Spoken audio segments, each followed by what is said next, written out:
Snap! Creak! The only sound in the freezing log cabin was the protest of an old crowbar against the floorboard a dying woman had pointed me to. Outside, the wind howled through the Appalachian ridges, and I knew I didn't have much time. Hundreds of miles away, the man I once loved and his lawyer were preparing to strip everything from me and my unborn child. They thought I was just a pregnant woman, alone and helpless. They thought they had already won, but they didn't know about what was hidden beneath this floor. They didn't know about Helen's last secret. Hi everyone, my name is Clara, and what you just saw wasn't a scene from a horror movie. It was the moment that defined my life 1 year ago. For you to understand why I, 8 months pregnant, was prying up my own floorboards in the dead of winter, we need to go back 6 months. Back to a time when I still believed I had a happy marriage, a deeply loving husband named Cole, and a bright future waiting for me. It all started with a proposition that seemed perfectly reasonable. Cole's mother, Helen, had a stroke and needed full-time care. Cole said to me, "You should move into Mom's cabin up in the mountains. The fresh air is good for you and the baby. I'll work hard in the city, and I'll drive up to see my 3 favorite people every single weekend." I believed him. I quit my job, left my friends, and moved to a remote place where you only got 1 bar of cell service on a good day. But then the visits became less frequent, the calls got shorter, and I started to notice the small, deadly details. He always had 2 phones, and he never let the second one out of his sight. I lied to myself, telling myself he was just busy building our future. But the truth was, he was building an entirely different future, with an entirely different woman. This isn't just a story about betrayal. This is a story of survival. A battle I had to face alone, with no money, nowhere to turn, with a baby on the way and a dying mother-in-law. But in my darkest hour, the very woman I had devoted myself to caring for handed me a weapon. An unexpected weapon, carefully hidden, powerful enough to bring down the entire empire of lies my husband had built.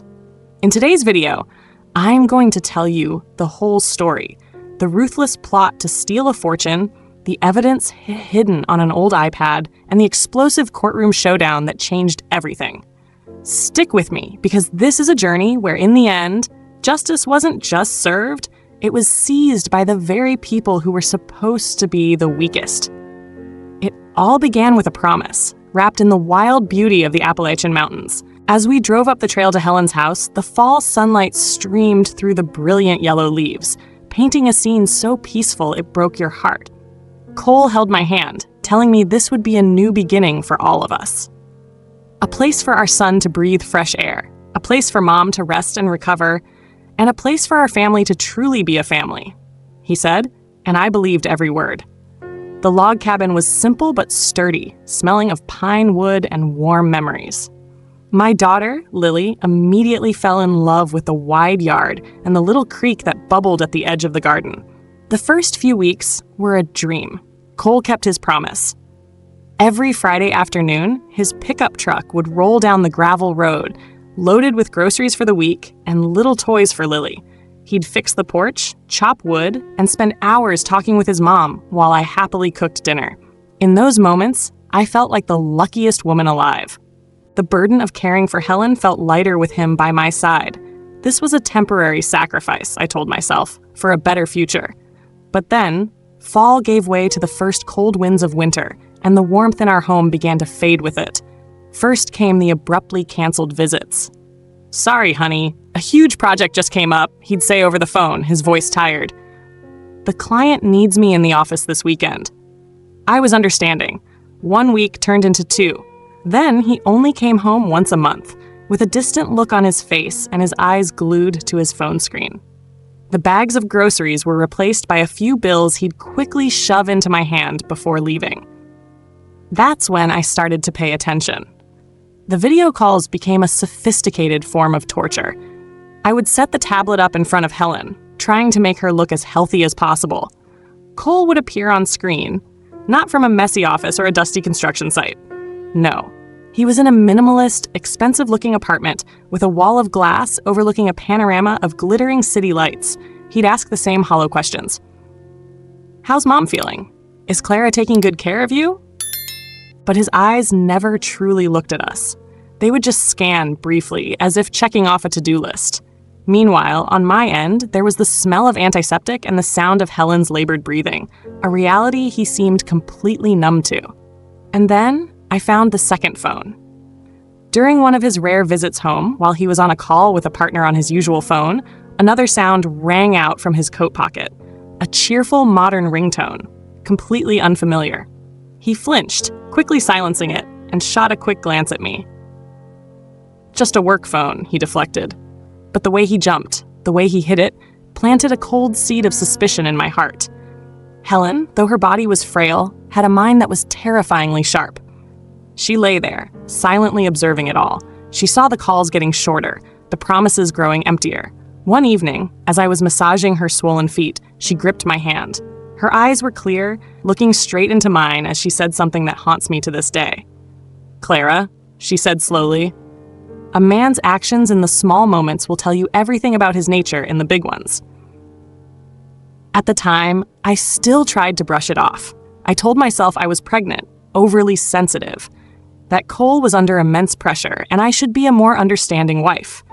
But deep down, I couldn't ignore the growing sense of unease. It felt like Lily and I were on an isolated island, and the only bridge to the mainland was being slowly demolished, piece by piece, right before my eyes. That seed of doubt had begun to sprout, and I was terrified to realize that its roots might have already run much deeper than I ever could have imagined. The confirmation of my fears didn't come from a confession or a fiery confrontation. It arrived in the form of a white orchid arrangement, so luxurious it was almost obscene in our simple cabin. The delivery boy, a young kid, had struggled to carry it up the snow-covered path. On the expensive card, gilded letters were neatly printed, "For Mom, stay strong. I love you, Cole." I placed the arrangement on the old table. Its pristine beauty was completely out of place, like a silent mockery of our situation. Helen, who was now so weak she couldn't sit up without my help, glanced at it, a tired but deeply cynical smile touching her lips. "He's not sending those for me, Clara," she rasped, her voice hoarse. "He's building his alibi. He wants that when everything blows up, people will think he was just the misunderstood, devoted son." In those final weeks, Helen's health declined rapidly. The house seemed to fall silent along with her. Our conversations became shorter, more urgent. One night, lit only by the faint glow of the fireplace, Helen gripped my hand, her eyes shining with an unusual light. "Clara, promise me something," she said, her voice urgent. "Under the third floorboard by the fireplace, there's an iron box. The key is in the old Bible on the nightstand. When I'm gone and when he comes back, remember, he's not coming back for you. He's coming back for this land. You have to get that box before he does. Promise me." I nodded, tears welling in my eyes. "I promise." It wasn't just a promise. It was a pact, a sacred trust from the woman who had become my only family. Helen Gregory passed away on a Thursday morning in her sleep.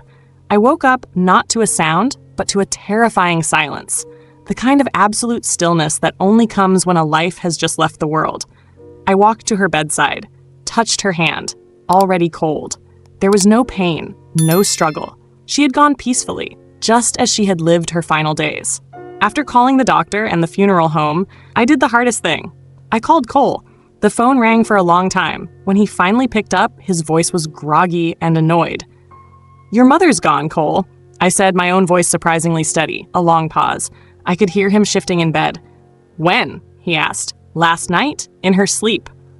"Right," he said. "Well, I'm swamped with work. I'll try to sort things out and come down on the weekend."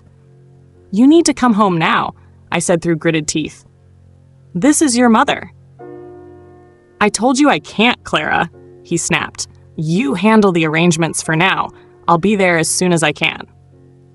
He hung up, not a single word of condolence, not one question about how I was doing, just the pure annoyance of someone who had been bothered. 2 days later, while I was trying to arrange the funeral over the phone, a white county truck pulled right into the yard. A man in a uniform with a blank expression got out, holding a clipboard. "Are you Clara Miller?" he asked. "Yes, that's me." We received an anonymous tip that this property is in serious violation of multiple safety codes. We're here to conduct an inspection. He walked a circle around the house, making notes. "The wiring is outdated. The septic system is not up to code. The roof supports show signs of rot, he listed off coldly. This house is unsafe for habitation, especially for a small child and a pregnant woman. I stood there, stunned into silence.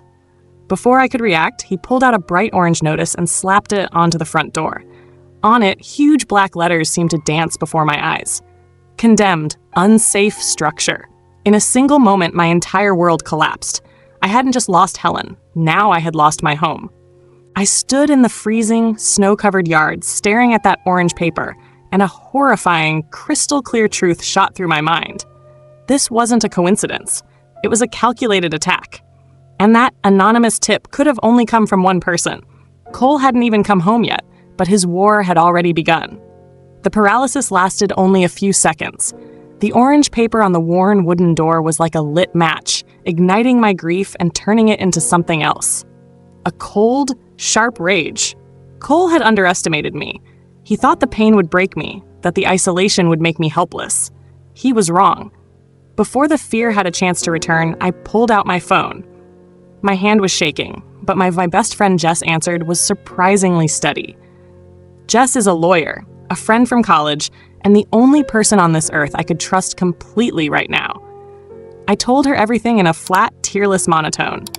Helen's death, Cole's heartless phone call, and the orange notice that had just been slapped on my door. On the other end of the line, Jess listened in silence. When I finished, she didn't waste a second on hollow sympathies. She went straight into action mode. Clara, listen to me carefully. Jess's voice was firm. First, do not leave the house. That notice is a scare tactic. Second, do not speak to Cole when he gets there. Not a word. Let him talk. Third, take pictures of everything. The notice, the inspector's truck. Anything out of the ordinary. He's creating a paper trail, and so are we. Hang tight. I'm on my way. The call with Jess was like a shot of adrenaline to the heart. I wasn't alone anymore. Cole didn't show up until the morning of the funeral. He wasn't driving his old pickup. He arrived in a sleek black sedan that looked completely out of place against the backdrop of mud and melting snow. And he wasn't alone. Stepping out of the passenger seat was a young woman. She wore high-heeled boots that immediately sank into the soft ground. She had on an expensive wool coat and clutched a designer handbag like it was a shield against the world. As she looked at the log cabin, then at me, standing on the porch with my pregnant belly, a look of undisguised disgust crossed her perfectly made-up face. "This is Brooke," Cole said, his tone clipped, as if introducing a business associate, not his mistress in front of his wife. He pointed to the orange notice.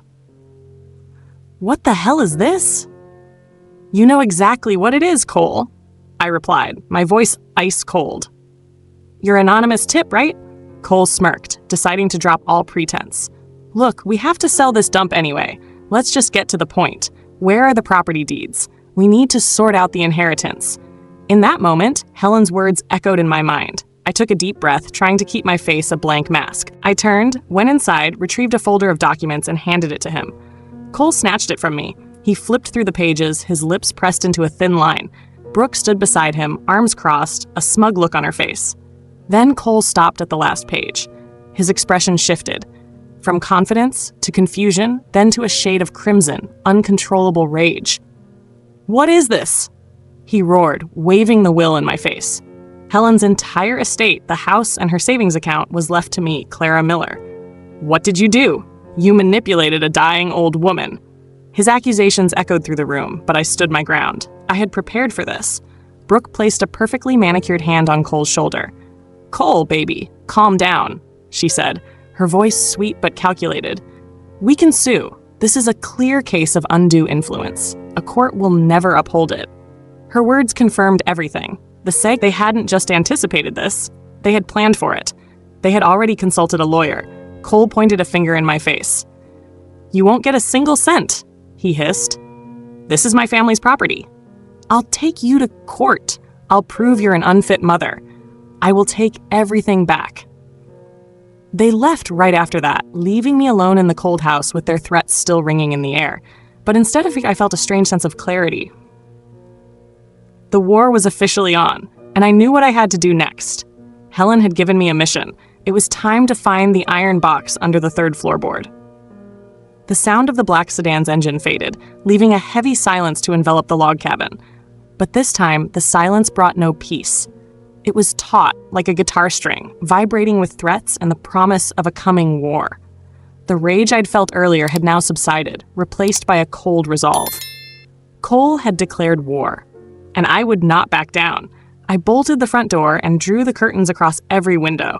The room fell into the warm, yellow glow of the fireplace, sealing me off from the outside world. This was my fortress, and it was time to find my weapon. I remembered Helen's words, the third floorboard by the fireplace. In the old shed, I found my father-in-law's rusted toolbox. I pulled out a small crowbar, feeling the weight and the cold of the metal in my hand. Back in the living room, I knelt on the floor.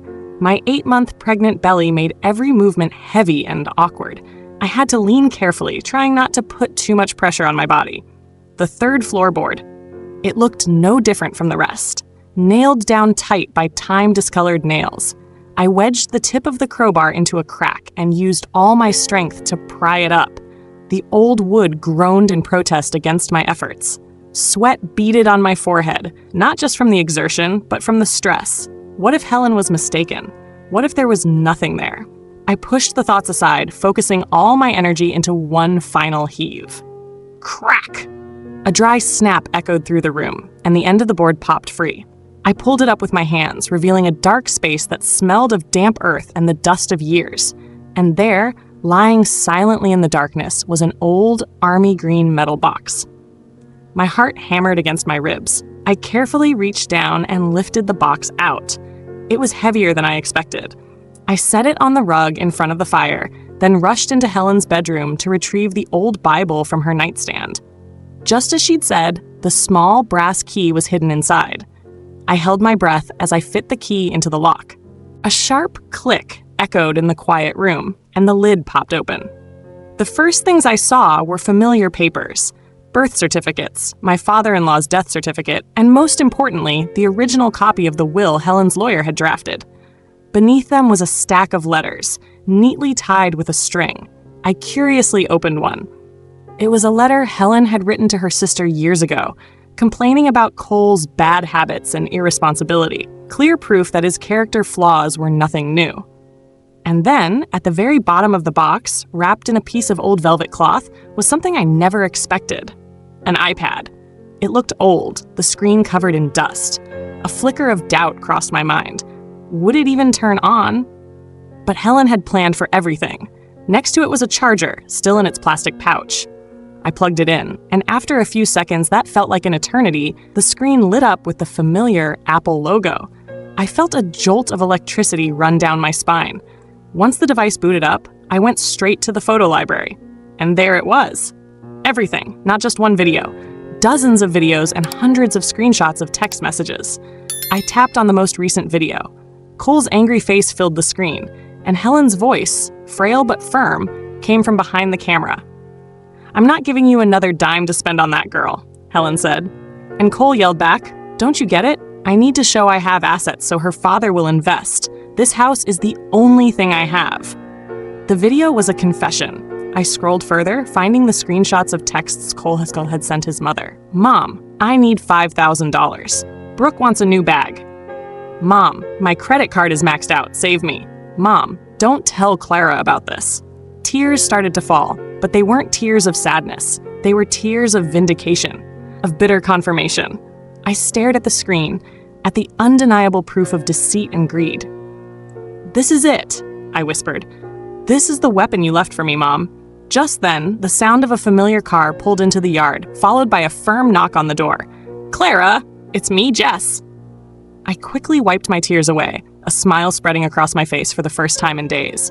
I stood up and opened the door. My lonely battle was over. Now the counterattack was about to begin. The door opened, and the cold outside air seemed to be pushed back by Jess's warm and steady presence. She wasted no time. After a tight hug, full of sympathy but free of pity, she immediately switched into lawyer mode. Her professional gaze swept the room, landing on the orange notice on the door. "A cheap scare tactic, Clara," she said, her voice dripping with contempt. "They're doing this to make you panic, to force you into a bad decision. It's not gonna work." Jess's confidence was like a surge of energy through me. I led her to the fireplace, where the iron box sat open and the iPad screen was still glowing. I didn't have to say much. I just handed the iPad to Jess. She sat down, her neat ponytail swaying slightly as she focused. I watched her face as she scrolled through the evidence. There was no shock or surprise. Instead, there was intense concentration, the occasional sharp narrowing of her eyes, and a barely perceptible smile at the corner of her lips. It wasn't a smile of amusement, but the smile of a chess player who has just seen the winning move. When she finished the video of Cole screaming about needing the property, Jess looked up, her eyes blazing. "Oh my God, Clara," she said, her voice full of inspiration. "This isn't a smoking gun. It's a cannon. Helen didn't just leave you evidence. She left us a complete indictment." She began to pace the room, thus a lawyer's mind running at full speed. "Okay, listen. This video completely demolishes the undue influence argument. It shows Helen was perfectly lucid and that Cole had a clear financial motive. The texts asking for money, they paint a perfect picture of systematic financial abuse and deceit. Helen's letters? They prove her distrust in Cole wasn't a symptom of her illness, but a well-founded judgment formed over many years." Jess stopped and looked directly at me. "The first thing we have to do is protect this. Tomorrow, I'm taking this iPad to a digital forensics expert. We need to back everything up and have it all legally certified so no one can question its authenticity in court." She continued, "But technology isn't enough. We need a human element. Who saw Helen regularly in her final months? Who can testify to her state of mind?" The image of Brenda, the kind retired nurse from over the hill, flashed in my mind. "There's Brenda," I said. "She came by almost every day to check Helen's blood pressure and chat with her." "Perfect," Jess smiled. "A medical professional who is also a non-family member. Her testimony will be gold." That afternoon, we went to Brenda's house. After hearing my story and Cole's threats, Brenda didn't hesitate for a second. She took my hand, her kind eyes filled with determination. "Helen was my best friend," she said. "And to her last day, her mind was sharper than yours and mine combined. She knew exactly what she was doing. She loved you and little Lily like her own flesh and blood. I will gladly say that to anyone, including a judge." Returning to the cabin that evening, I felt an invisible weight lift from my shoulders. For the first time in weeks, hope was no longer a flicker, but a burning flame. Jess sat at the table, took out her phone, and dialed a number. "Time to send them a message," she told me. A few seconds later, she began to speak, her tone polite but cold and completely uncompromising. "Hello, this is Jessica Davenport representing Miss Clara Miller. Yes, I'm calling about the lawsuit you're preparing to file." "Oh? Oh, and also about the anonymous tip to the county inspector's office." "That's right, we know all about it." "I'm just calling to inform you that we are in possession of irrefutable evidence, including video and text messages, proving your client engaged in a pattern of deceit and financial exploitation. We will be filing a motion to dismiss your lawsuit, and at the same time, we are considering a countersuit for harassment and intentional infliction of emotional distress. You may want to discuss this with your client. Have a good evening." Jess hung up, turned to me, and winked. "All right," she said. "Now they know we're not a couple of lambs to be scared off. The game is officially on. Let's go get back what's yours, Clara." The weeks that followed were a whirlwind of legal proceedings. Jess was a true warrior. She filed a formal response to Cole's petition, attaching Brenda's notarized affidavit and certified copies of all the data from the iPad. She also worked with the county to have the condemned notice removed, proving it was issued based on a false and malicious report. Slowly but surely, the legal firewall Jess was building around me grew stronger. Finally, the court date arrived. It was a cold February morning. My belly was huge by then, each step feeling heavy. I walked into the small, solemn county courtroom with its worn wooden benches. Jess sat beside me, her calm serving as my anchor in the storm. On the other side, Cole and Brooke sat with a slick, smug-looking lawyer. Cole avoided my gaze, but I could see the contempt in the way Brooke looked at me, as if I were something unclean she was forced to share a room with. Cole's lawyer began. He painted a convincing picture of a devoted son, Cole, grieving while being swindled by an opportunist, me. He called me a predator who had taken advantage of a sick, elderly woman to steal the family's assets. He even brought in a medical expert to analyze Helen's records, a doctor who used complex terminology to argue that high-dose painkillers could have severely impaired her judgment. Every word they spoke was like a knife, twisting the truth into something ugly. When it was our turn, Jess stood up, unhurried. She didn't resort to dramatic speeches. She simply presented the facts. First, she called Brenda to the stand. In a kind but clear voice, Brenda told the court about her friendship with Helen. She spoke of Helen's sharp mind, of the boundless love she had for me and little Lily. Helen once told me, Brenda said, her voice thick with emotion, that Clara wasn't her daughter-in-law. She was the daughter she always wished she'd had. Her testimony was like a warm current, washing away the filth Cole's lawyer had thrown at us. But the main event truly began when Jess said, "Your Honor, the plaintiff claims his client acted out of love and concern for a mother who had lost her senses. We have one final piece of evidence that not only refutes this claim, but exposes the true motives of Mr. Cole Miller." A large screen was wheeled into the middle of the courtroom. I saw Cole and Brooke exchange a nervous glance. My heart hammered against my ribs. This was it. Jess pressed play. The sound from Helen's old iPad echoed through the silent courtroom. First came Helen's voice, frail but resolute. And then Cole's scream, loud and unmistakable. "Don't you get it? I need to show I have assets so her father will invest. This house is the only thing I have." The video ended. A leaden silence fell over the room. Every eye was fixed on Cole. His face went white as a sheet. His smug facade shattered, leaving only the naked exposure of a con man caught in the act. Brooke looked at him, not with sympathy, but with the dawning horror of someone realizing they've bet on the losing horse. She subtly shifted her chair away from him, a small gesture that said everything. The judge, an older man with silver hair, slowly took off his glasses. He looked at Cole, not with the eyes of a jurist, but with utter contempt. He struck his gavel once, the sound echoing through the room.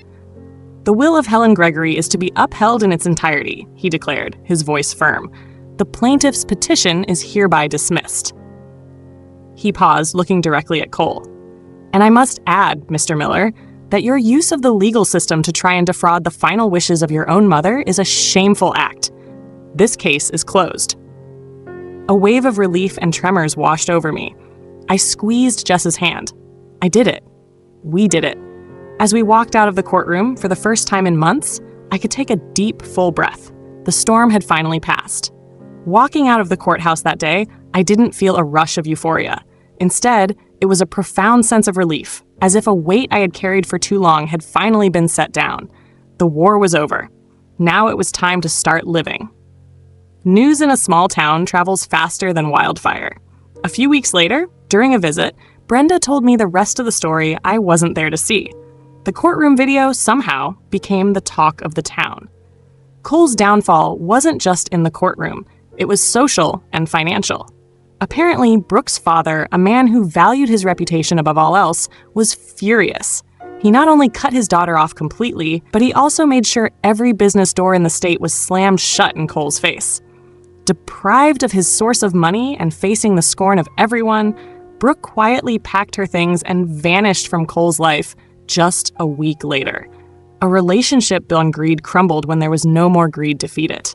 The last anyone heard, Cole was working a low-wage job in another state, completely broke and alone. Hearing that, I didn't feel a sense of satisfaction, just an emptiness, a sadness for the man I thought he was, or at least the version of him I had created in my own mind. Now I see that chapter of my life as a bitter but necessary lesson. I've closed it, and I have no intention of ever reading it again. The help I received afterward was what truly astonished me. The townspeople who had respected Helen and witnessed my devotion now looked at me with different eyes.